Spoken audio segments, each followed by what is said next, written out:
جی السلام علیکم ورحمۃ اللہ وبرکاتہ۔ ایک طرف مریم نواز صاحبہ اپنی جماعت مسلم لیگ جو ڈھیلوں کے آئی سی یو میں کمپرومائزز کے وینٹیلیٹر پر ہے اور جو پرفارمنس لیس بھی ہے اور بیانیہ لیس بھی ہے، اس میں جان ڈالنے کی ابتدا کر چکی ہیں یا جان ڈالنے کی مہم کی ابتدا کر چکی ہیں، اور وہ بہاولپور سے کر چکی ہیں۔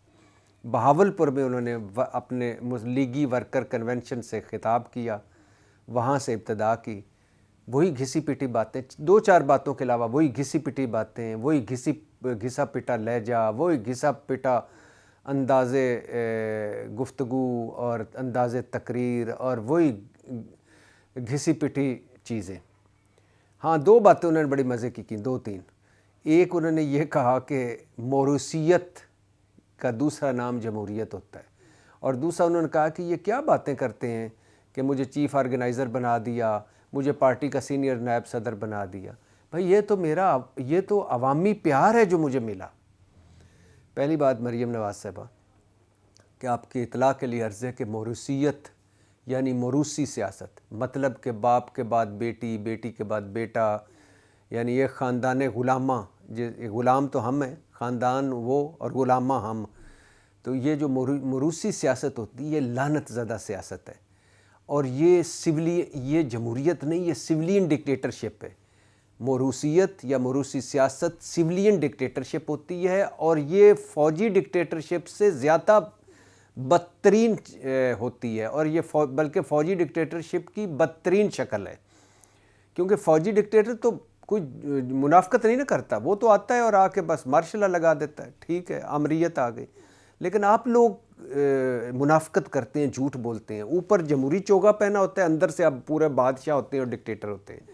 تو پہلی بات مریم نواز صاحبہ، موروثیت یا موروثی سیاست سویلین ڈکٹیٹرشپ ہے، جمہوریت نہیں ہے، اور یہ فوجی آمریت کی بدترین شکل ہے۔ اور دوسری بات جو آپ نے کہا کہ یہ میرا چیف آرگنائزر بننا یا پارٹی سنبھالنا یا سینئر نائب صدر بننا یہ عوامی پیار ہے، نہیں مریم نواز صاحبہ، یہ عوامی پیار نہیں ہے، یہ آپ کے والد صاحب کا آپ سے پیار ہے، مطلب والد کا اپنی بیٹی سے پیار ہے۔ ورنہ کون سا عوام اس میں شامل ہو گئی؟ کون سے پورے ملک میں انتخابات ہوئے اور آپ کانٹے دار مقابلے کے بعد چیف آرگنائزر بنی اپنی پارٹی کی یا سینئر نائب صدر بنی؟ کون سے پارٹی کے انتخابات ہوئے؟ پارٹی کے انتخابات بھی نہیں کروائے، ڈرامہ بھی نہیں کیا گیا۔ والد صاحب نے یعنی نواز شریف صاحب نے حکم دیا، شہباز شریف صاحب نے امپلیمنٹ کیا، اور پارٹی بھتیجی کو سنبھال دی۔ اس میں عوام کہاں، تو عوامی پیار کہاں؟ اور تیسری مریم نواز صاحبہ نے بہاولپور میں ایک بڑی اہم دلچسپ بات یہ ہوئی، وہاں ان کے ورکر کنونشن انہوں نے ہاتھ اٹھا کر حلف لیا اور اپنے پارٹی ورکر سے اور کنونشن میں۔ اب یہ آپ کو یاد ہوگا کہ یہ عمران خان جن دنوں وہ پنجاب اسمبلی یا ضمنی انتخابات ہو رہے تھے نا، ان دنوں عمران خان یہ جا رہے تھے اور لانگ مارچ سے پہلے حلف لے رہے تھے کہ آپ آئیں، لانگ مارچ میں شریک ہوں گے، اور اسی طرح ہاتھ اٹھا کر۔ تو ایک تو یہ نقل ماری مسلم لیگیوں نے، اور دوسرا اس وقت مسلم لیگی کہہ رہے تھے یہ ہٹلر کی پیروکاری ہے، کیونکہ ہٹلر بھی جب دوسری جنگ عظیم میں اس طرح ہاتھ اٹھا کر تقریر کرتے تھے اور حلف اٹھا لیتے تھے، تو یہ ہٹلر کا سٹائل ہے۔ اس وقت برا لگتا تھا، آج خود ہٹلر کی پیروری کر رہے تھے۔ تو مریم نواز صاحبہ خیر بڑی مزے کی سم ٹائم باتیں کر جاتی ہیں، چیزیں کر جاتی ہیں۔ آپ کو یاد ہوگا سائفر کا جب نیا آیا تھا سامنے، عمران خان نے وہ خط لہرایا کہ یہ دیکھیں جی، یہ سازش ہوئی میرے خلاف، میری حکومت کے خلاف، امریکہ نے میرا رجیم چینج کیا۔ تو اس وقت نا مریم نواز نے ایک پریس کانفرنس میں کہا کہ انہوں نے سائفر کو اتنا بدنام کر دیا عمران خان نے، مریم نواز صاحب نے پریس کانفرنس میں کہا کہ اب دوسرے ملک ہمیں سائفر بھیجنے سے ڈرتے ہیں۔ مریم نواز صاحبہ کو کسی نے یہ پتہ نہیں بتایا تھا، یا پتہ نہیں ان کو سمجھ نہیں آئی کہ سائفر دوسرے ملک نہیں بھیجتے۔ آپ کے ملک کا سفیر جب کہیں ملاقات کرتا ہے دوسرے ملک کے سفیروں سے، حکمرانوں سے، تو وہ کوڈ ورڈ میں خفیہ طور پر جو رپورٹ بھیجتا ہے اس کو سائفر کہتے ہیں۔ خیر مریم نواز کر جاتی ہیں ایسی باتیں۔ تو ہمارے دوست ٹی وی پر بیٹھ کے گلیمرائز کر رہے تھے، ہو مریم نواز آئے گی، آ گئی شیرنی آ گئی، چھا گئی، اور مثالیں دے رہے تھے کہ جیسے جی دیکھو جی ڈاکٹر کا بیٹا اگر ڈاکٹر بن سکتا ہے، موروثی سیاست، اس لعنت سے زیادہ سیاست کو گلیمرائز کر کے کہہ رہے تھے دیکھیں جی وہ کراؤڈ پولر ہیں، وہ پاپولر ہیں پوری پارٹی میں، تو ان کو ہی ہونا چاہیے، اور کون ہو سکتا ہے؟ اور جیسے ڈاکٹر کا اگر بیٹا ڈاکٹر ہے تو جج کا بیٹا جج ہے، تو فوجی کا بیٹا فوجی ہو سکتا ہے، اور وکیل کا بیٹا وکیل ہو سکتا ہے، تو سیاستدان کا بیٹا سیاستدان کیوں نہیں ہو سکتا؟ اب ایک تو ان کو یہ کہنا کہ آپ کو کس نے یہ بتا دیا کہ مریم نواز ساری پارٹی سے پاپولر ہے؟ اس وجہ سے نا کہ آپ نے پچھلے 3-4 سال سے 5 سال سے آپ نے اس غبارے میں ہوا بھری، پورے میڈیا نے ہمارے مل کے، اور مریم نواز صاحبہ کو پروموٹ کیا۔ دوسری بات یہ ہے کہ پاپولر ہونے کا تو تب پتہ چلے نا کہ اگر انتخابات اصلی ہوں اور یہ پوری جماعت کو ہرا کر بن جائیں، تو پھر بندہ کہے کہ ہاں بھائی پارٹی میں بھی پاپولر ہیں، یا پورے ملک میں الیکشن ہوں اور اس میں یہ مسلم لیگ کی صدر بن جائیں پھر بھی کہ پاپولر ہے۔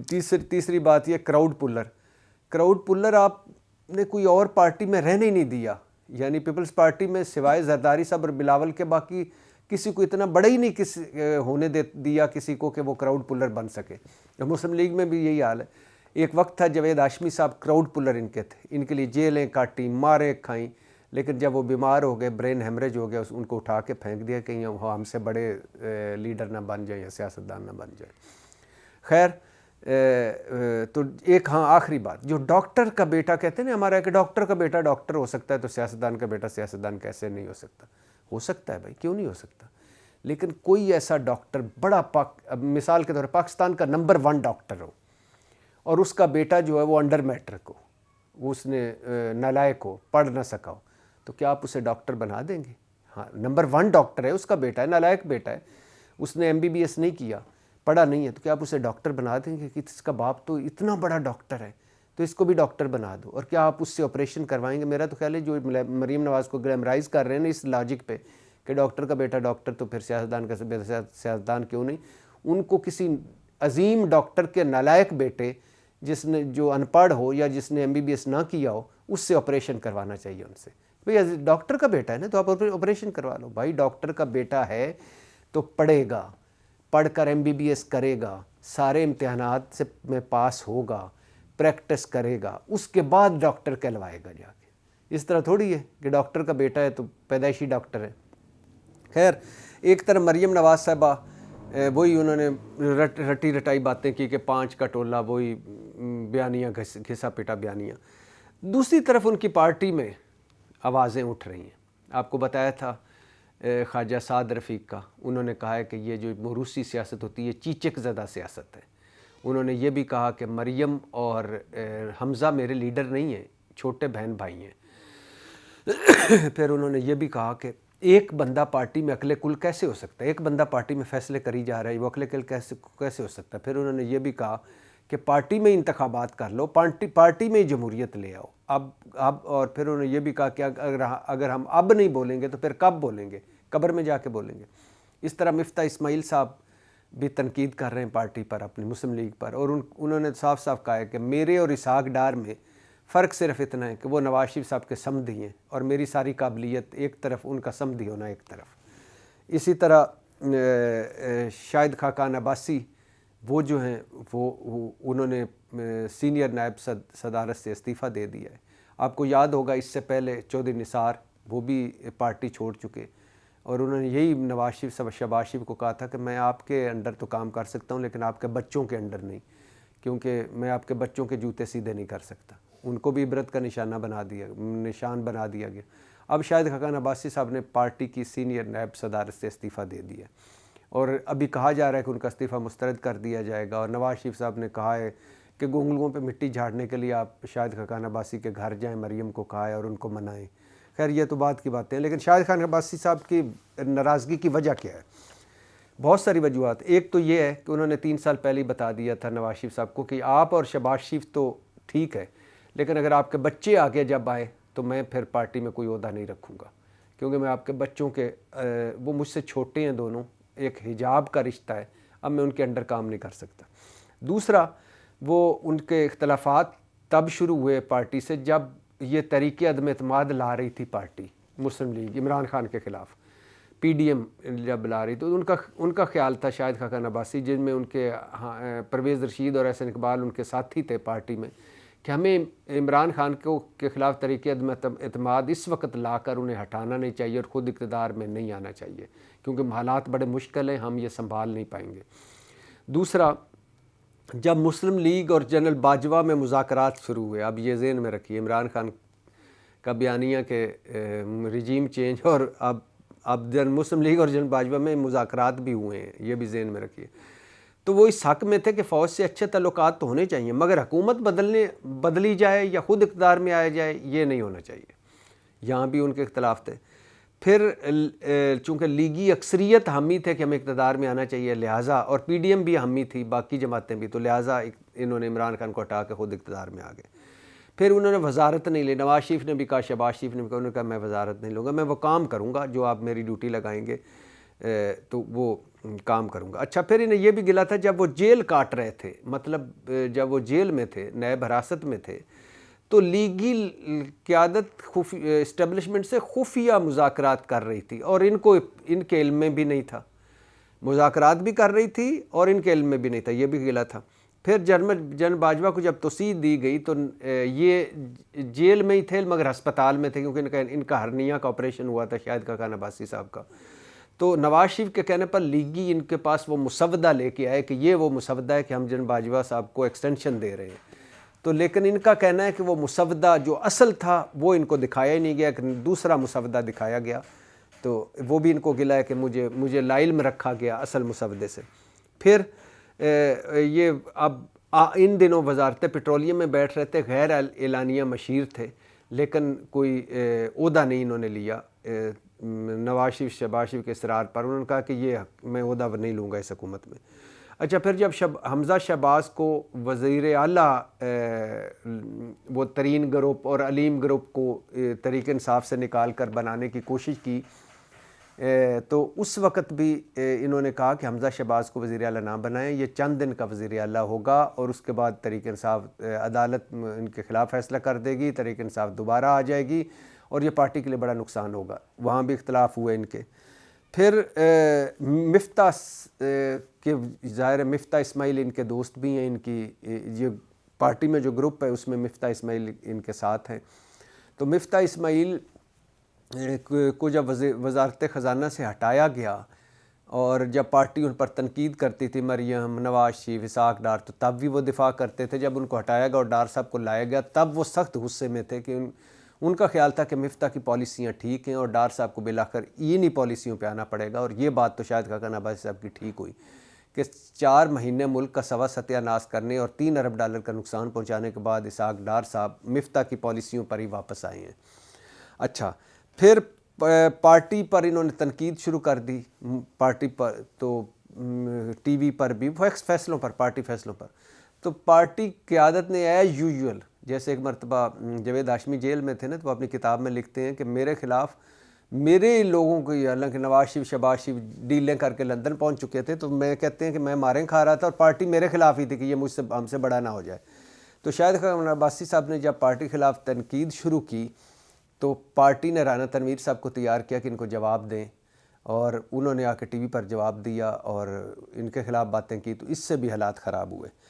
پھر ایک میٹنگ میں نواز شریف صاحب کو انہوں نے یہ بھی کہا یا ہمیں کام کرنے دیں یا آپ یہاں آ جائیں، اور یہ بھی کہا کہ آپ کو اس وقت پاکستان میں ہونا چاہیے، لندن میں نہیں، تو اس پر بھی اختلافات ہوئے۔ اور پھر جب یہ تھنک ٹینک بنایا مصطفیٰ نواز کھوکھر، مفتاح اسماعیل اور انہوں نے ایک پوری وہ ساروں نے مل کے ایک علیحدہ کہ یہ جو پارٹیوں سے بد دل ہوئے تھے سیاست سے، روایتی سیاست سے، تو اس کو مسلم لیگ نے بغاوت سمجھا۔ پھر یہ ہے کہ ڈاکٹر عاصم خیر سے وہ پھر سے دھل دھلا کے آ گئے، 17 ارب اسکینڈل والے ڈاکٹر عاصم، جنہوں نے میڈیکل کالجوں کی تباہی پھیر دی تھی اور جو پیٹرولیم میں تباہی پھیر دی تھی، اور جو زرداری صاحب کے دست راست سمجھے جاتے ہیں، ان کو پیپلز پارٹی نے جب پیٹرولیم کا مشیر لگایا، تو یہ چونکہ یہ اور مصدق ملک پیٹرولیم اور یہ سارا معاملہ دیکھ رہے تھے، تو وہ بھی اختلافات کی وجہ بنی کہ ڈاکٹر عاصم کو کیوں لگایا، تو لہٰذا انہوں نے پیٹرولیم منسٹری میں آنا جانا ہی چھوڑ دیا۔ تو یہ تو شاہد خاقان عباسی صاحب کی اختلافات ہیں پارٹی میں.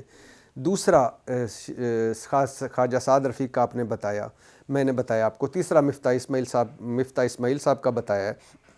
چوتھا مشاہد حسین سابق وزیر اطلاعات و نشریات بھی ہیں، سیکرٹری جنرل بھی رہے کاف لیگ کے، چودھری شجاعت کے ساتھ بڑے رہے، مشرف دور میں بڑے ایکٹیو تھے، پھر وہ مسلم لیگ نون جوائن کر لیا، آج کل مسلم لیگ نون کے سینیٹر ہیں.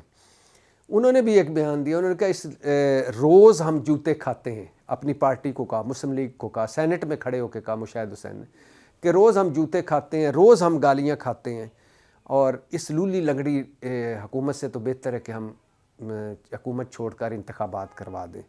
اور انہوں نے اس کے علاوہ بھی بڑی بات کی. انہوں نے کہا کہ ڈالر کے ساتھ جہاد نہیں کیا جا سکتا، اور اگر ہم بھارت اور اسرائیل سے بات کر سکتے ہیں تو اپنوں سے کیوں نہیں کر سکتے. لہٰذا شہباز شریف کو چاہیے کہ وہ عمران خان کو لو لیٹر لکھے، مطلب انگیج کرے.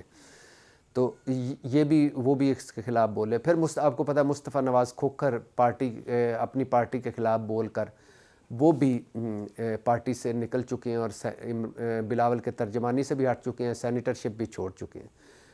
اس کے علاوہ بھی بہت سارے ان پارٹیوں میں، دونوں پارٹیوں میں، پیپلز پارٹی اور مسلم لیگ میں، جو اب فیل کرتے ہیں کہ ہم نے کیا ساری عمر پہلے بھٹو صاحب، پھر اس کے بعد نصرت بھٹو صاحبہ، پھر بےنظیر بھٹو صاحبہ، پھر زرداری صاحب، پھر بلاول صاحب، اور اب بلاول کے بعد ان کے بچے، ہم نے ایک خاندان کی غلامی کرنی ہے.